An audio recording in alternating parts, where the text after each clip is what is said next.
Amén. Quiero agradecer al pastor Mitchell, a la iglesia de Presco, por darme esta oportunidad para poder ministrar en esta conferencia esta mañana. Casi me voy anoche, me escapo, dice, pero gracias a Dios estoy aquí todavía. Anoche tuvimos un tiempo glorioso, muchas iglesias fueron plantadas, pero ¿cuántos saben que todavía no terminamos? De hecho, recién comenzamos lo que Dios quiere hacer. El lunes a la noche el pastor Mitchell comenzó esta conferencia y dijo, voy a profesar ciertas cosas van a suceder en esta conferencia. Y esta mañana quiero predicarte de un texto que vamos a leer en un momento. Es una declaración y un hecho y una profecía del Señor Jesucristo. Es un texto, Mateo 24, versículo 14. Cuando leemos ese texto, tenemos que entender del hecho que Dios nos ha dado una oportunidad para ser parte de esta obra maravillosa. Lo podría haber hecho solo, pero ha elegido confiar en nosotros y darnos parte en este trabajo tan importante, esta obra tan importante. Una mujer que se llama Helen Keller dijo, la vida es una aventura o de lo contrario no vale la pena vivirla. Comencé a pensar sobre esas palabras porque son una verdad, no importa quién las diga. Y mirando la vida de esta mujer, Helen Keller, que es una mujer que nació ciega y muda y sin embargo encontró un camino para honrar a Dios. Su historia es uno de los milagros más grandes del siglo XX y muchas personas han sido inspiradas por la historia de esta mujer, Helen Keller. Así que voy a considerar sus palabras. Sus palabras dicen, la vida es una aventura o de lo contrario no vale la pena vivirla. Algunos hombres de la Biblia, hombres de fe, si vamos a hacer lo que Dios nos llamó a hacer, vamos a tener que tener fe para entrar en lo desconocido. Un hombre de fe bajo el mandamiento de Dios, no sabiendo dónde iba a ir, piensa acerca de esto. ¿Dónde vamos a ir? No sé. ¿Qué vamos a hacer? Dijo la esposa. Él no sabe, no sé, dijo él. Yo no sé si muchos de nosotros hubiéramos entrado en esa área de tanta fe. Jeremías, que predicó la palabra de Dios fielmente, que fue tirado a un pozo, dice. Escuchamos de Moisés, que consideró la riqueza de Faraón y de Egipto en menos comparado con lo que Cristo tenía para él. Y Josué, que pudo derrotar a las paredes, las murallas de Jericó. David, que derrotó a Goliat. Daniel dijo, no voy a dejar que la comida y todas las delicadeces de Babilonia. Todos estos hombres eran hombres que tomaron riesgos. Nuestros hijos que van a la escuela dominical y les enseñamos historias. Son las historias que te acabo de mencionar. Los héroes de la fe. Noé, Abraham, Moisés, David y Daniel. Todos estos hombres. Hablamos de ellos, son hombres bravos. Estos son los hombres que nosotros admiramos. Y los vemos como modelos para nuestros hijos, para que ellos sigan ese ejemplo. Pero la pregunta es, ¿qué es lo que hace un hombre grande? Grande. Y una de las pruebas de los hombres, héroes y grandes, la historia nos enseña que son hombres que fueron moldeados y hechos por la historia. Hombres que fueron diferentes. ¿Por qué? Porque hablaron lo correcto. Rehusaron acomodarse a lo que era conveniente, aunque le tuviera eso un gran costo. Hablamos esta semana acerca del sacrificio, de dejar nuestras vidas de lado. Dios nos pide que seamos diferentes. Y esta es una prueba para todos nosotros, no solamente para algunos hombres, jóvenes que tienen coraje, tienen valor, que no se conformarán ni tampoco abandonarán esta carrera. Así que estás dispuesto esta mañana a tomar tomar un riesgo y encontrar y averiguar qué es lo que la fe realmente significa. La fe será un misterio para ti a menos que tú entres en esta arena. Gente que no puede ver cosas, dice, muchas veces se desaniman y abandonan la carrera. Pero tú y yo esta mañana como creyentes en Jesucristo hemos sido llamados para caminar por fe y no por la vista. Hay un Dios que está en el cielo esta mañana que tiene la habilidad de moverse en tu vida y por medio de tu vida. Y tiene un plan para ti, para mí y para toda la humanidad. Y a veces nos olvidamos que somos cristianos en este mundo y estamos bajo la influencia del diablo. La gente de este mundo son la gente de Dios. Él pagó con su propia sangre y por eso este mundo es parte de nuestra visión como una iglesia local. Juan 4:35, no digan que todavía hay 4 meses más y luego la cosecha. He aquí les digo que levanten sus ojos y miren los campos porque ya están blancos para la cosecha. Jesucristo habló en Mateo 13:38, el campo es el mundo, dijo.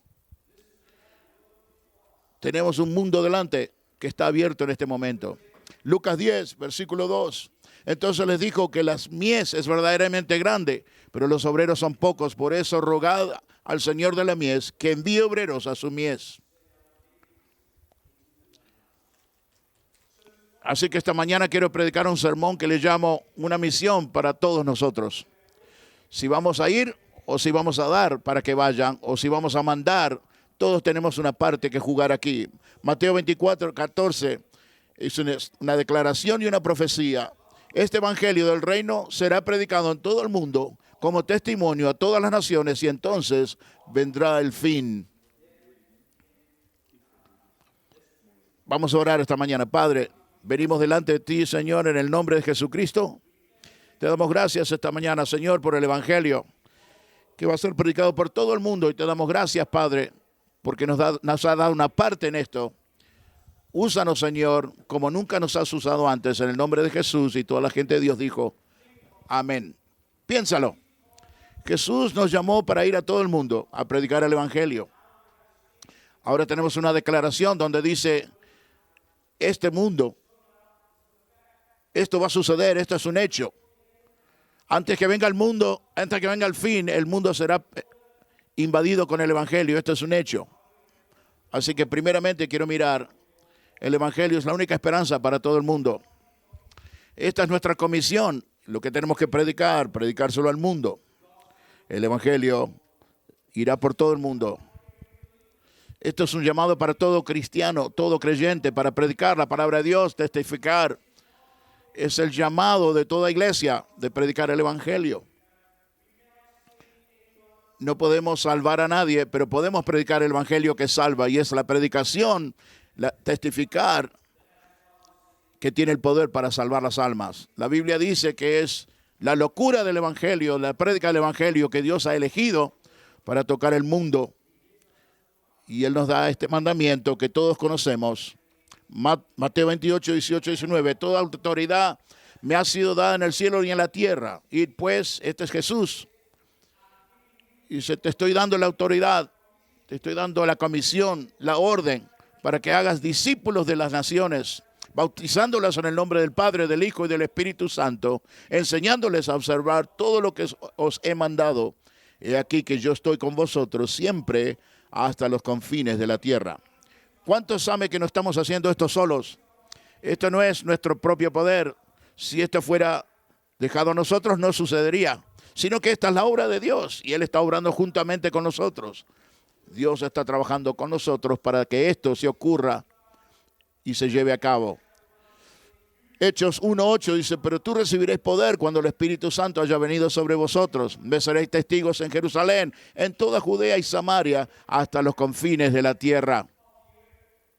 Esta es una instrucción y la visión de Dios que está avanzando, tocando las naciones y el mundo para Jesús. Esta es una instrucción y no ha cambiado. Y está dirigida a ti y a mí esta mañana. Primera de Corintios 2, 1, 21. Porque ya que en la sabiduría de Dios el mundo no conoció a Dios por medio de la sabiduría, le agradó a Dios salvar a los creyentes por medio de la necedad del mensaje predicado. No es nuestro talento, nuestra habilidad, nuestra educación, nuestro estándar social. Esto no es algo que podemos lograr por medio de nosotros mismos. Es la predicación del Evangelio. ¿Por qué? Porque es la predicación del Evangelio que obra en cada nación y en todas las culturas.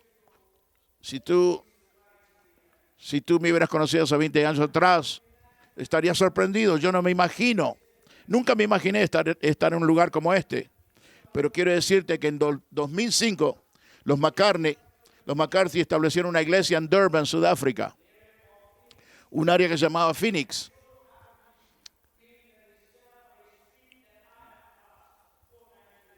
Y estaban en una calle que yo tenía que pasar por allí 4 veces por día, dice. Una población de medio millón de personas. Es cientos de lugares que pudieran haber elegido, dice, pero ellos establecieron la iglesia cerca de mí. Me acuerdo que estaba yo peleando con mi esposa, le decía, yo no quiero ir a ninguna parte. Estoy cansado de la iglesia. No era salvo, no conocía a Jesús. Crecí en una casa donde no eran creyentes, no tenía razón para ir a la iglesia, pero Dios estaba tocando mi corazón cuando tenía 13 años. Así que los McCarthy vinieron y establecieron una iglesia allí. Yo escuché la predicación y la enseñanza y el desafío. Esta era una iglesia que comenzó a crecer rápidamente. Dios comenzó a salvar y sanar gente. Predicaba acerca de las naciones y plantar iglesias. Estaban en una carpa, dice. En nuestra área no había otra iglesia del compañerismo, no había escuchado este tipo de declaraciones antes. De hecho, cuando el pastor McCarthy tenía servicios en la noche, mi esposa decía, no creo que esto funcione aquí, el pastor McCarthy se la va a ver bien dura aquí. Pero comenzamos a establecernos en la iglesia, comenzamos a creer, comenzamos a ser discípulos, un grupo de nosotros crecimos. Y nuestras mentes, dice, fueron anonadadas por lo que estaba pasando en las iglesias. Comenzamos a creer en Dios. Comenzamos a entregar nuestro corazón y a abrir nuestro corazón al pastor. En el 2010 plantamos nuestra primera iglesia. Dios se comenzó a mover. Las cosas comenzaron a desatarse. Los discípulos comenzaron a crecer. Las cosas estaban fluyendo. 2016, el pastor McCarthy regresó a los Estados Unidos. Plantó una iglesia en San José y el pastor Ron Bennett se convirtió en mi pastor. Su pasión por las almas comenzaron a avanzar al reino de Dios. Nos desafió para plantar iglesias. Me acuerdo sus palabras claramente. Adelante vamos, decía. Avancemos, decía el pastor. Adelante vamos. Comenzamos a creer. Y esa fue nuestra misión. Comenzamos a plantar iglesias. Ahora tenemos 5 iglesias hijas ahora. Y el avivamiento está sucediendo. ¿Por qué? Porque predicaron el Evangelio. No era un programa.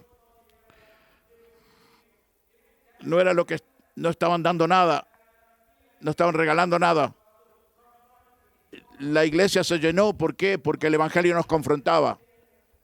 Y ese elemento fue lo que nos hizo las personas que somos hoy. Dios está impartiendo su espíritu. Estábamos orando por personas que tenían ojos ciegos, oídos sordos. Gente estaba en la oración y se sanaban en una línea. Dios estaba moviendo. Tu participación, juntamente con lo que Dios está haciendo, puede hacer una gran diferencia. Hay personas como yo, salvos, iglesias plantadas, hombres en el campo y ciudades están siendo tomadas. ¿Por qué? Por parejas. Parejas. Hay gente por todo el mundo en el día de hoy. Y hemos visto el video de la conferencia anoche. Personas que han tenido la vida impactada permanentemente por cristianos ordinarios como tú y yo, cambiando la vida de ellos, viniendo a la ciudad, predicando, desafiando. Ellos nunca olvidarán tu ejemplo, tu sacrificio, hasta el día de hoy, están impactados por gente como tú que tomaron el tiempo para ir a las naciones, para ir a ganar almas y vivir para Dios. Esta visión no es acerca de tú y yo, es acerca de Dios. Y es alguien que entra en la esfera de lo que Dios quiere hacer. Este evangelio será predicado si tienes parte, ya sea dando, yendo, mandando. Y la pregunta es, o el desafío, ¿serás tú parte de esto? Porque hay lugares por todo el mundo que necesitan gente como tú y yo, testigos. Esto significa que seremos testigos yendo a todo el mundo. La idea de un testigo es una persona que da testimonio o que da evidencia. No hay nada que sea poderoso como la evidencia de una vida cambiada por el poder del evangelio. En 2011 mi mujer y yo hicimos un viaje a Kenia con los McCarthy. La primera vez que llegamos a Kenia, no teníamos idea de lo que íbamos a ver. Estábamos choqueados culturalmente, anonadados culturalmente. No esperábamos ver lo que vimos. Los kenianos no creen que los indios pueden ser salvos.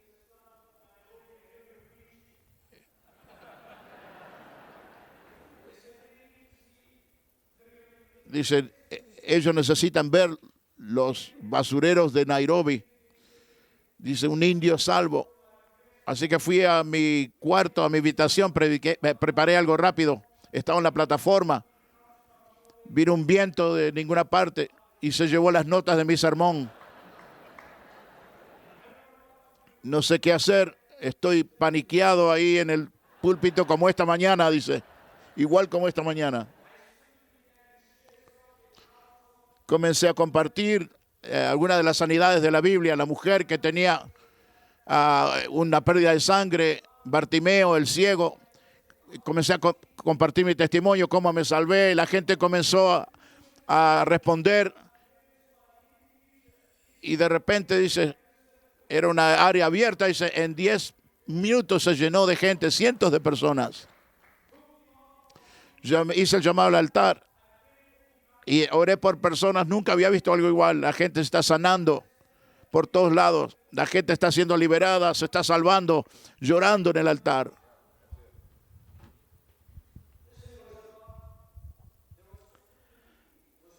Había alguien que estaba buscando a alguien que testificara del poder, de su autoridad, de su dominio.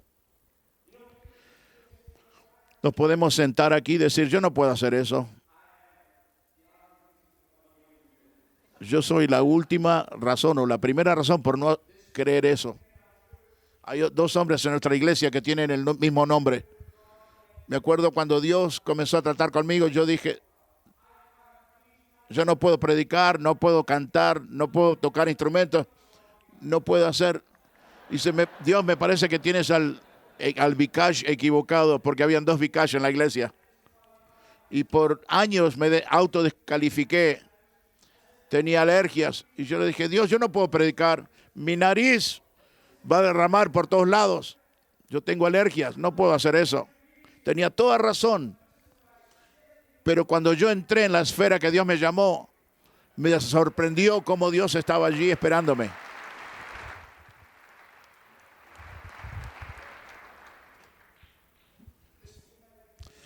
Tal vez seas como yo esta mañana.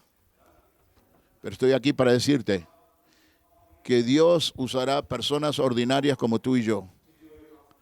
Personas normales para hacer un gran trabajo, una gran obra. Este evangelio del reino será predicado por todas las naciones. No hay duda de esto. Dios te ha dado a ti y a mí una oportunidad para ser parte de esto. ¿Cuál es la cosa más grande del mundo, más importante del mundo? Predicar el evangelio. No hay nada mejor que predicar el evangelio. No hay nadie que Dios quiera dejar de lado. Nadie será negado la salvación y la vida eterna. Segunda de Pedro, capítulo 3, versículo 9. El Señor es paciente no quiere que nadie perezca, sino que todos vengan al arrepentimiento. Pero otro quiere salvar a todas las personas que pueda, y tú tienes parte en esto. Quiero hablarte de otro pensamiento. Yo sé que es una conferencia, estamos plantando iglesias, vamos a hacer eso esta noche. Pero vamos a volver a nuestras ciudades, vamos a volver a nuestras naciones y nuestras iglesias. Quiero hablar con los discípulos y los creyentes. Cuando volvamos a la iglesia, ¿qué vamos a hacer? Fue una gran conferencia, pero vamos a sentarnos otra vez en la iglesia y hacer nada.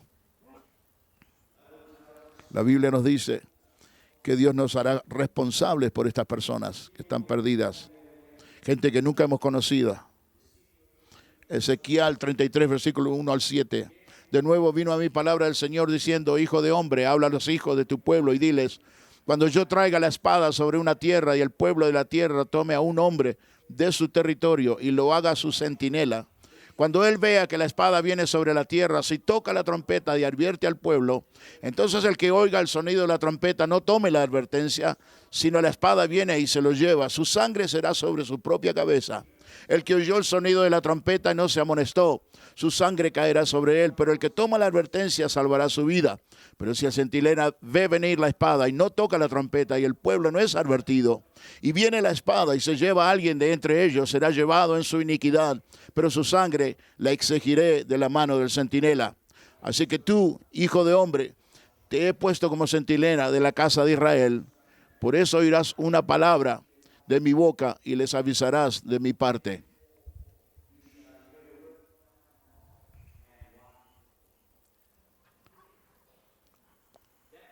Eso significa que tengo que asegurarme de que mi vida esté en orden. Tengo que estar en los evangelismos, tengo que testificar, tengo que dar mis diezmos, mis recursos, mis finanzas, lo que sea, para ser un testigo fiel. Tengo una responsabilidad. Esto es lo que significa ser un cristiano esta mañana, porque Dios espera que tú y yo hagamos sacrificios. ¿Cuántos creen eso esta mañana?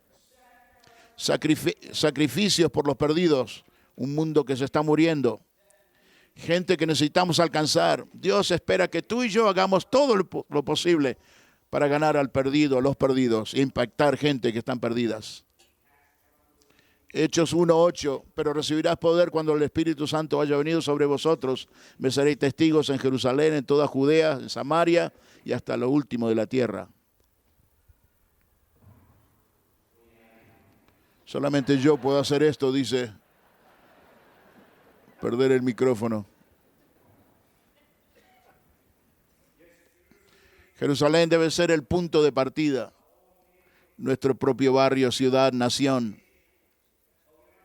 Pero no debemos detenernos ahí, hermanos. Debemos tener una visión, un sueño, una carga. Y Dios nos ha dado un llamado.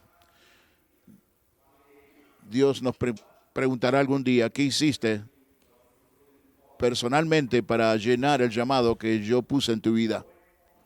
Más importantemente, ¿qué estás haciendo ahora mismo?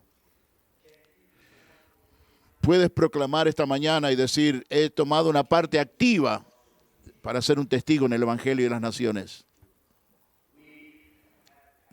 Todos tenemos que activamente participar de alguna manera, yendo, dando, enviando. El pastor Williams nos ilustró esto anoche, como alguien que sostiene una cuerda le salvó la vida. Cada uno de nosotros está en esa historia también, es parte de esa historia. Te has localizado en esa historia. Tenemos gente en nuestras ciudades que necesitan que alguien les tire una cuerda. En Hechos capítulo 9 dice, habla del apóstol Pablo. Y se fue gloriosamente salvado en Damasco, dice. Un grupo de cristianos sostiene la cuerda para Pablo cuando tratan de destruirlo allí en la ciudad de Damasco. Lo pusieron allí en un canasto y lo bajaron por la pared, por una cuerda, dice. No tenían ni idea quién era este hombre. a quien tenían en una cuerda y en un canasto, dice, y le estaban salvando la vida. Pero si no hubieran hecho eso para salvar al apóstol Pablo, Pablo hubiera sido un hombre muerto. Este hombre se convirtió en un gran misionero. Sin él no tendríamos parte del evangelio que hoy podemos gozarnos y leer. Hay personas en nuestras iglesias, hermanos. Estamos nosotros aguantando la cuerda. Solamente Dios sabe quién está en nuestro canasto. Solamente Dios sabe. Las parejas en años, cómo se desarrollarán y harán fielmente lo que deben hacer para Dios. Tal vez no conocemos los nombres de estas personas que aguantaron la cuerda. No necesitamos saber los nombres, pero quiero que sepan que ellos compartieron el ministerio de Pablo. Plantamos iglesias ayer. El pastor Mitchell nos habló acerca del costo del rescate. ¿Cuántos saben? Necesitamos dar. Hay gente que respondió y dijeron, yo voy a ir. Hay pastores, iglesias que están tomando la responsabilidad. Pero necesitamos gente que digan, vamos a dar. Tenemos una parte en esto. Tenemos un mensaje de Dios. Y la palabra está aquí. Quiero cerrar esta mañana con el plan de Dios para la cosecha. El pastor Stevens ayer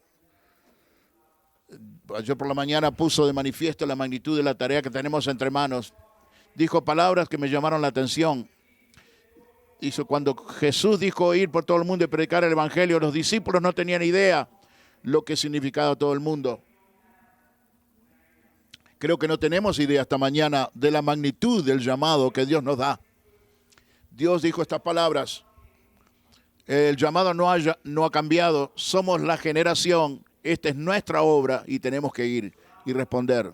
Así que déjenme poner esto en perspectiva, dice, para nosotros.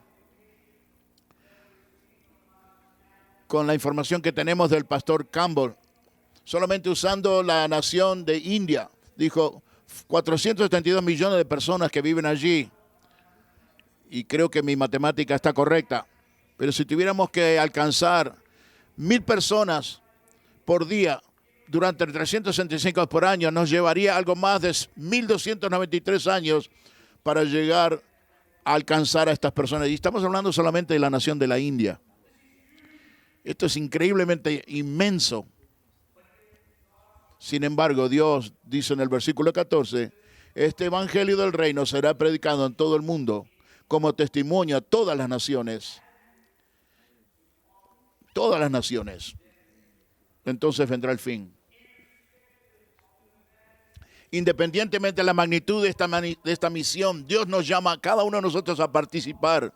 Dios nos llama para que nos involucremos y Dios nos ha llamado y nos va a equipar para esto. Y cuando entremos en esta esfera de su voluntad, Dios proveerá los recursos necesarios. Nos llama a cosas más allá de nosotros mismos, pero nunca nos llama a cosas más allá de Él mismo. Sí, tenemos una gran tarea delante de nosotros. Es increíblemente inmensa, pero también tenemos un gran Dios que nos envía. Un gran Dios que nos envía. Isaías 40, versículo 12. ¿Quién midió las aguas en el hueco de su mano? Midió el cielo con su palmo y calculó el polvo de la tierra en una medida. Pesó los montes en una balanza y las colinas en una balanza.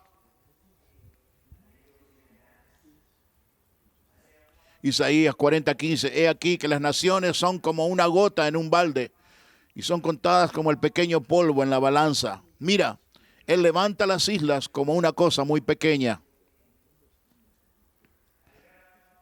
No nos olvidemos la gran inspiración que nos dio por el apóstol Pablo cuando dijo en Romanos 8:31, ¿qué dirimos pues a estas cosas? Si Dios está a favor nuestro, ¿quién podrá estar en contra nuestra?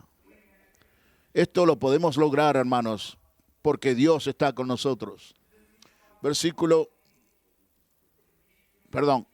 Uno de los nombres que se le dio a Jesús es Emmanuel, Dios con nosotros. Dios está con nosotros en todo lo que hacemos. Jesús quiere, en el versículo 14, quiere que prediquemos el evangelio antes de su vuelta. No tenemos toda la vida para hacer esta tarea. La pregunta es, ¿qué vas a hacer de ahora en adelante? ¿Qué vas a hacer esta semana? O esta mañana. ¿Qué vas a hacer en las semanas que vienen y en los meses que vienen? ¿Qué vas a hacer con esta conferencia? 2 Corintios 6:2 dice, porque él dice, el tiempo aceptable, en el tiempo aceptable te he escuchado, en el día de la salvación te he ayudado. He aquí, ahora es el tiempo aceptable, he aquí, ahora es el día de la salvación. Helen Keller hablé al principio, ella nació sorda y muda.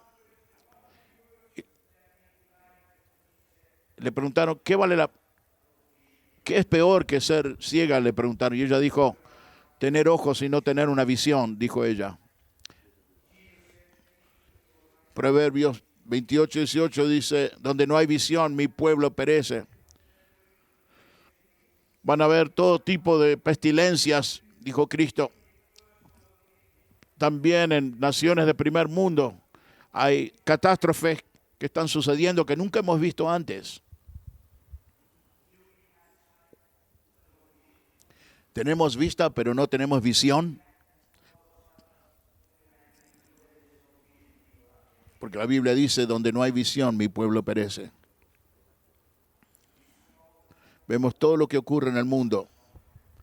Y yo te pregunto esta mañana, ¿tienes visión? Cierro con esta ilustración. Dice, hay leprosos que están en la puerta de Samaria. Hay una sequía en la tierra. Y dicen, nos vamos a morir. Si nos quedamos aquí nos morimos, y si salimos de aquí nos moriremos. Vamos al campamento del enemigo. Y sabemos la historia, se levanta y comienzan a avanzar. Y Dios se involucra. Y hay una gran victoria. Y toda la ciudad es ayudada. Y estos 4 leprosos decidieron hacer algo. Yo les digo a ustedes esta mañana, hagamos algo. Deja de hablar de hacer algo y comienza a hacer algo, por favor. No podemos sentarnos aquí esta mañana. No podemos volver a nuestras iglesias. Solamente podemos ir hacia adelante. Vamos a avanzar el reino de Dios de ahora en adelante.